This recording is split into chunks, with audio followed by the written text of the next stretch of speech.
One of the most significant landmark changes, if I could say, Renee, was the passage of Act Number 8 of 2001, which really was the amendment to the Supreme Court of Judicature Act, which guaranteed matrimonial property rights to women, even though those women were homemakers and didn't contribute financially to the acquisition of property.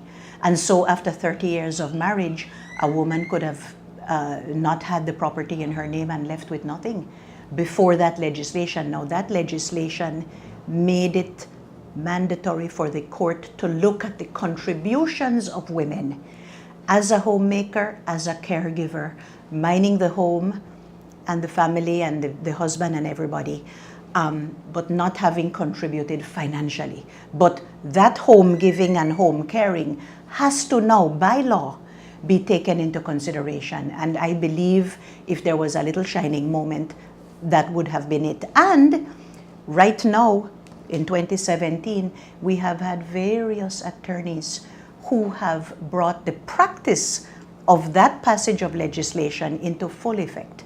And somebody that I would have to acknowledge is Senior Counsel Magali Marin-Young.